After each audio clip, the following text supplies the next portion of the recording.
everyone, it's Suzanne here. I'm a gardening and cut flower enthusiast, and I garden and grow cut flowers in Devon in the UK. It's Easter bank holiday weekend, so I've been doing little bits of filming here and there and lots of little jobs I've had going on. I think when I edit this video it'll be most likely that it's going to be a tour of my cottage garden, because we did a tour of the cut flower patch last week. It's quite nice to do an early April tour, because then you get an idea of how things will progress as we do more tours going through the season. It'd be quite good, I think, to maybe perhaps do a tour every month. So we'll see if perhaps we do an early May tour of both the gardens as well. But I've got so many projects and things that I can film, it's difficult to fit them all in, but we'll try and keep the channel as interesting as we can. So come along with me now and we'll go and have a look around the cottage garden. I think that was on Saturday. I'm not sure, today's Monday that I'm filming this intro. Hello everyone, it's Easter weekend and today I'm in my cottage garden. I'm going to take you for a little tour and show you the things I've been doing and all the things I've still got to do, because with gardening you've always got that never-ending list of jobs. You tick some things off the list and you're always adding something else on the bottom. So let's go and have a look at the garden. Oh, and this is my trusty helper. He goes by many names. The Whippet is one of his names, but his actual name is Bo. So he's probably going to come on the tour as well. Oh, he's getting comfortable now. I feel me making him get up. Come on, Bo. Good boy. So the first thing I wanted to show you was the wall that I've got a previous video. I'll try and put the link in the description. I did a video of me weeding this wall, adding some extra bulbs in. We added some the pushkinia, which is one there, there's another one, and we did add some different coloured muscari as well, which I think is this paler blue, because the main muscari I've got is obviously this one here. But in that video you'll know that I made some willow supports for my geraniums, and they were pretty unsightly, but I said it didn't matter because eventually you wouldn't see them. So there is one, you can just see it in there, the support, if you look. But the geranium, as I wanted, has grown right through the support. And if we span around to the next geranium, there's another one, and again you can't see the support. But this is one of the ones I was having trouble with the grass. Because I think the only reason to really get rid of that grass, or the only way to get rid of it, would be to dig up the whole geranium, divide the geranium and get the grass roots out. But it's the wrong time of year to do that now, especially because I've staked that geranium. So I think I'm just going to have to keep, I don't know, cutting the grass off, and I'm going to have to live with that for this year, and we'll have to deal with that in the autumn. And then we've had a little bit of a bare patch here, so I've put, it's a sea holly there, but it's one of the dwarf ones. I think he's called the Hobbit. So he's filling that gap I had there. And then another geranium. This will be fantastic soon. This is Snow in Summer, and this will have lots of lovely white flowers. And then another geranium. A few more polyanthus muscari. And then this, again on a previous video I showed you, was a fuchsia that died because it had been undermined under here by rats. So I wanted to replace it, and I wanted to replace it with something to cover this galvanise, but also the birds used to perch in the fuchsia here because the bird feeder is just behind me. So I wanted something that was fairly drought tolerant, because this is just in a wall. There's the wall, there's the bed. So I wanted something, and I wanted something that would cope with wind. You can probably hear today, in fact I hope you can hear me, I'm trying to speak up because it's quite windy. So I needed something really that would be quite good for coastal areas. I took advice on this, I didn't do any research. I spoke to somebody who worked in the garden centre, and they suggested this cistus. So he, at some point, that's one of my jobs, is going to be planted in there. And it won't get huge, but it should just cover the galvanise enough to make it not such an eyesore. Because it's quite woody, the birds should still be able to hopefully sit in it. If I don't like it there, I can always put it in a pot and find something else to go there. But we'll give it a go. You can see I've been staking in the rest of the garden as well now. So this is quite a large geranium there, I think. I can't remember, I think it's a blue one. So we've got some lovely lush growth on the lupins now. This one's not doing quite so well. I don't know why, but at least he's still alive. This is a new one that I had as a present, so he's blue.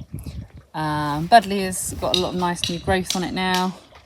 So main jobs in here are just to keep on top of the weeds. There are a few bits of grass poking up and a few nettles, so I just need to do a quick hoe in there. I'll just hoe them off and just keep on top of them. You can see I've put up some more stakes in here just using the willow, just as I did in the other wall, mainly geraniums. And I think what I'm going to do in here is just get some seeds out and plant a few annual seeds to fill in the holes here. This is a lovely David Austin rose. This is Gertrude Jekyll. It's beautiful and I bought it for cutting, but it's just got too many thorns. Look at that. You know, you spend ages for you to cut all those thorns off. So it's much better suited as a garden rose than a cut flower rose. More geraniums that have been staked here. Physocarpus Diablo. A vivascum there. Not my favourite, but I quite like them because the mullein moth seems to prefer the vivascum to my buddleias. So I'm happy for it to be sacrificial, if you like. So that's why that's there.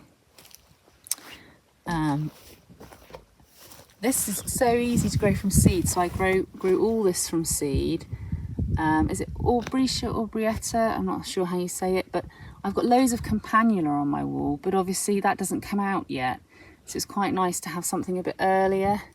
And I just love these self-sown forget-me-nots in the garden. This border always looks really nice at this time of year because it's got lots of spring colour in it. When these things go away, we have got foxgloves, achillea, there's even a penstemon somewhere. Oh, there it is. There used to be a tree here, a plum tree, a Victoria plum, and it blew down in a storm. And you can see these shoots coming up here. I think that's probably rootstock. I don't know if it is the Victoria plum, and I don't know if it'll be a bit of a gamble to let it grow, so I think I'm just going to keep pulling it out. Got another buddleia here. Beautiful celandine.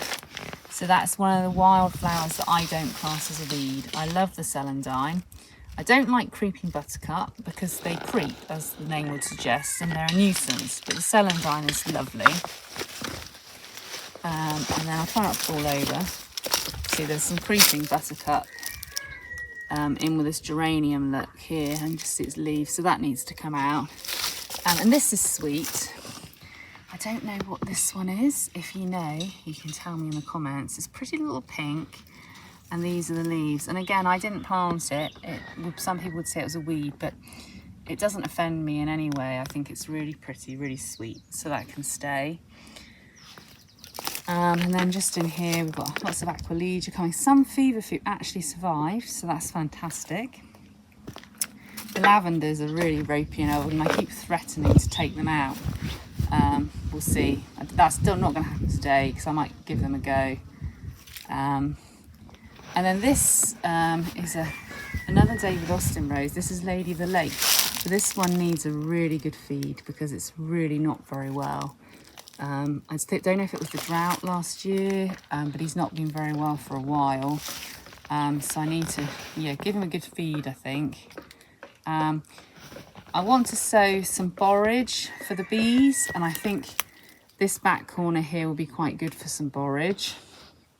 I don't like it as a cut flower anymore. I don't know who told me it was a good cut flower, but everyone, each to their own. Some people might like it, but I don't. But it's a lovely flower for pollinators. So we'll definitely sow some of that. The irises are starting to come up. This rose here this was here when we moved in, and there used to be a fence here, and it's always been so untidy. I think it's a rambler because it's not repeat flowering, and basically I need to finish tying it in. The ladder's there because I started and got bored. So you can see all these branches hanging over the middle of the arch here. I just need to either chop them off or tie them in. And what I've done, because it only flowers once, is I've just planted Clematis amandi apple blossom there. It's only a very young clematis, but you know, over the years I'm hoping that will give some flowers and colour on this archway when the rose isn't flowering. And then back here we've got foxgloves and aquilegia. I've been staking the achillea. Try and do it about 30 centimetres high, just to stop the wind really damaging them. It's a type of hollyhock, I believe, but it came more as a wildflower. See, so it's a purple, and it's not quite as big as some of the really big hollyhocks. I've got lots of spaces here in this garden, but that's great because I've got lots of young perennials in the shed, which I'm hoping to plant out. Oh dear, the peony looks a bit damaged here. I don't know if that's the cold has nipped him. I think that's probably some of the frost we've had has just nipped the tips. So I think he'll be okay. This is one of the peonies that I plan to put in the cutting garden in the autumn, because he's got too many things around him. They don't like to be crowded, and I can see alliums in there, achillea, and some other bulbs. But now's not a good time of year to dig your peony up, so he's just going to have to put up with his friends at the moment. I'm still a little bit undecided whether or not to put them in the cutting garden because it's quite wet in there. So I'm going to see how well the peonies that are in there do. They won't flower this year, the ones in the cutting garden, because they're very, very young plants. But as long as they don't die and they put on good foliage, then I might move these in the autumn. We'll see. I've got two. I've got one here, and then I've just got one down there as well. Physocarpus dance gold is just coming into leaf. And then I've got some new clematis, just because I wanted to add a little bit of height to the border. So this one, I can't remember what it's called, but there is a label. This is him. And he is just called Blue Dancer. There he is. Okay, and then stepping back, we've got alliums coming up as well. Love my brachyglottis. Need to do some cuttings of that this year. And then back here we have got another clematis there, and that's a tiny one. That's another blue. I can't remember what that one's called. I'll try and write that on the screen if I can find it. But again, it's very young, but it will grow. It will grow. Give it time. Steel bees back here. Foxgloves and aquilegia, and that's a hydrangea there. That's Annabelle. And then back here, my hosta is starting to show himself. I think the seedlings must be from the anemone. That would be the most likely suspect. And then I've just got to, back here I need to dig this rose in deeper. I'm not sure why all its crown is showing like that. It's either the soil's eroded away or it was really bad planting by me. So that's a job to do, as well as weeding all through here. This bed is whites and pinks.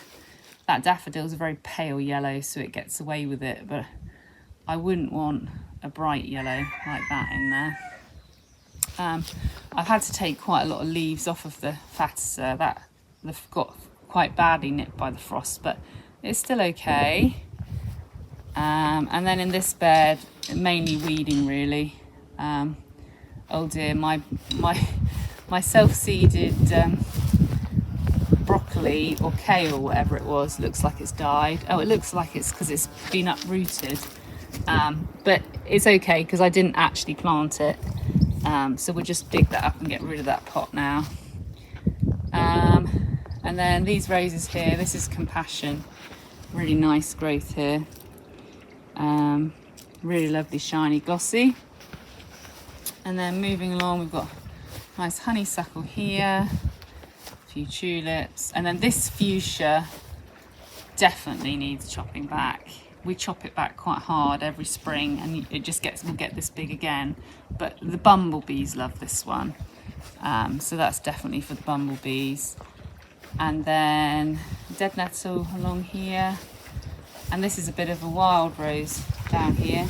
It's never done very well because it's just there's not enough moisture in the soil here, and especially with the drought. So it'll be interesting to see if this survives, to be honest. And then I've got a clematis just there. So that's the cottage garden at the moment. So main jobs for today are to tie that rose in, a bit of weeding and a bit of seed sowing. Right, I better get started. The main problem I have with tying roses in is that I find tying in I need no gloves because it's really fiddly, but roses are really thorny, so you need gloves. So I think this is going to be, I'm probably going to end up, I'll start with the gloves, but before you know it I'll be no gloves and probably stabbing myself in the finger. So wish me luck. But anyway, let's just see if we can try and tame this rambler a little bit. I mean, ramblers aren't like climbers, they're not as neat and tidy. They look fantastic in trees and things like that, but I'm just hoping that this will be the first year where I'll enjoy this rose and I'll feel like it's not taking over the garden. So let's get started. And I think it's going to be a really good idea if I cut some short lengths of this first. Okay, that's going to make more sense. So I've got my bits of twine cut, so now I can go and start tying in this rose.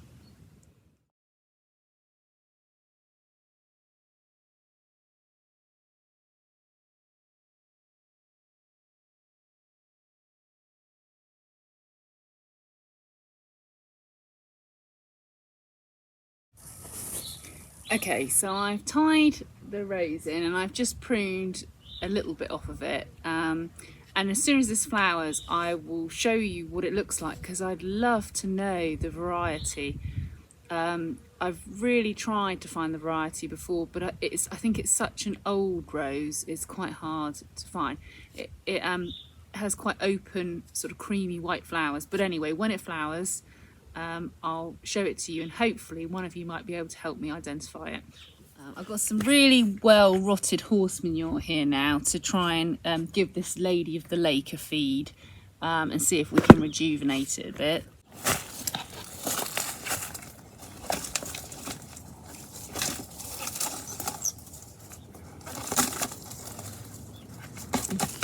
Okay, so Lady the Lake's had a feed. The big Rambler is a bit more arch-shaped. We've got a few, in fact it looks like there's still a little bit of a straggler here. I might have to try and poke him in, but there's actually another rose back here as well which could do with the light, so that's another reason I had to do it. This rose was a gift and I think I planted it really hastily. We'll get some more of the well-rotted manure. We will dig around this rose and just try and make it a bit deeper without disturbing the roots too much. It's probably better to do it now than leave it any longer. Really, I should have noticed this during the winter and done it then. But obviously with all the other gardening jobs, it's been missed.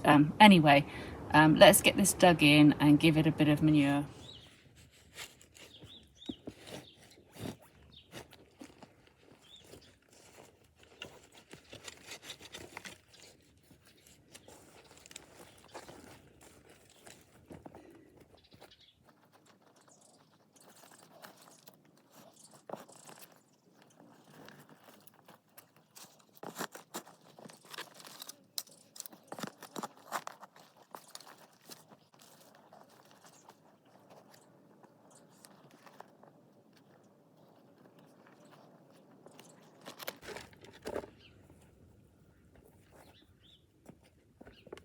Okay, so that rose looks a bit better now. I wanted to try and do it without digging the rose up. So some of the roots are quite bendy and flexible. I just managed to sort of push down while they're still rooted. So hopefully that rose won't be too affected by that. Okay, so we're going to plant this cistus now somewhere around where this fuchsia was, but probably not in exactly the same spot. There's enough space here, I think. And I've got some extra soil, which I'm going to put in just where the rats have undermined it. And I'm hoping that the same thing's not going to happen again. So let's dig a nice big hole.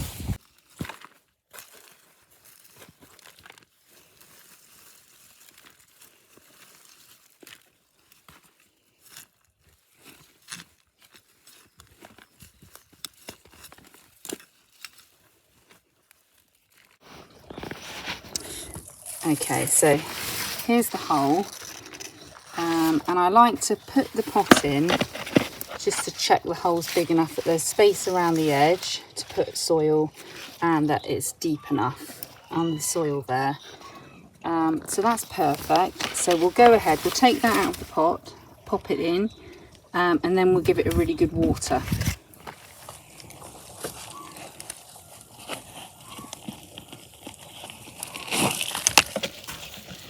I'm just going to tease the roots a little bit as well, just to encourage new growth.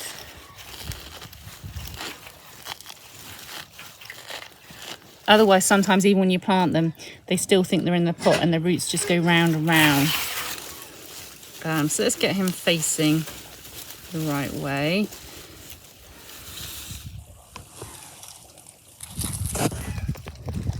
Okay, so now I'll just fill in all this gap around him with the soil, and then we'll give him the water.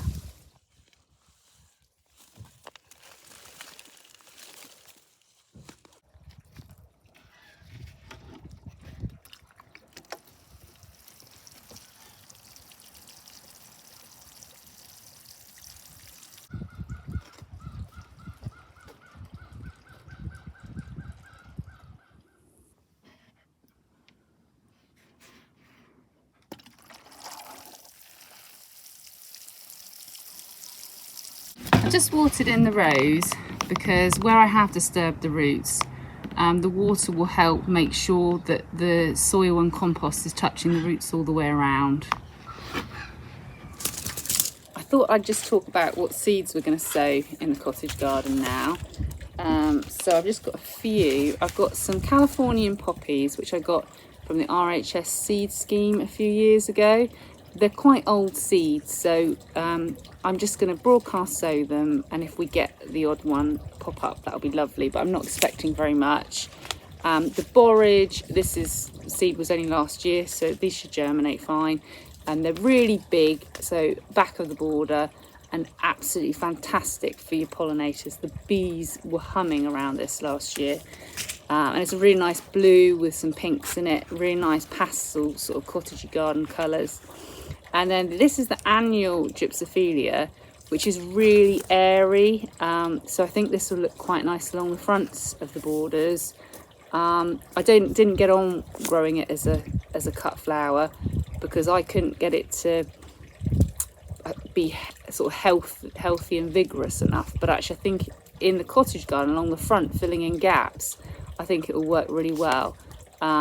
So I'm not going to be doing these in rows or anything like that, because the idea of the cottage garden is it's completely opposite to the cutting garden. So whereas the cutting garden, everything's in neat orderly rows, in here I want it to look wild and unkept. So therefore I want to do that with a seed. I want to just chuck it around and see how it goes. So let's go and sow those now.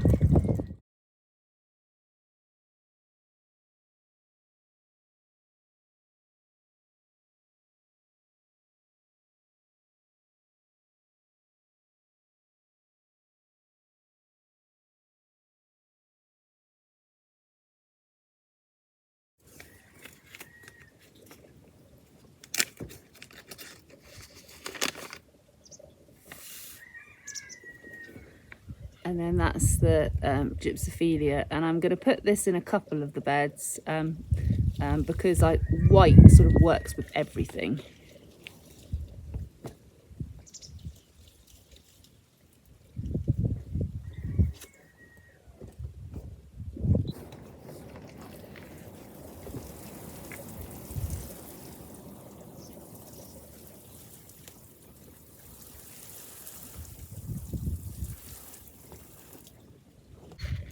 The borage is much bigger seed, so I want to actually, I'm not going to sow that on the surface of the soil.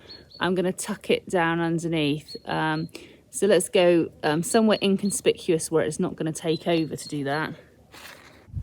I'm actually thinking I might even put some along the back fence here as well, as almost like a borage hedge, and see what that looks like.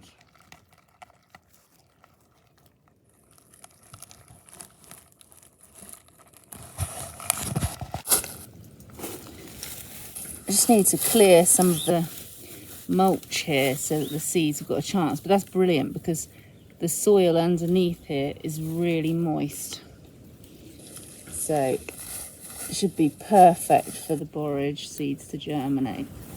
Thanks very much everyone who stuck with me for today's video. I hope you liked seeing the cottage garden coming along. It sort of gets going May, June, so I'm looking forward to that. I'm off to sow some seeds directly in my cut flower patch now. Hopefully they'll get growing along. So I hope you've got some good gardening jobs going on too. Please subscribe if you haven't, and I'll see you in the next video.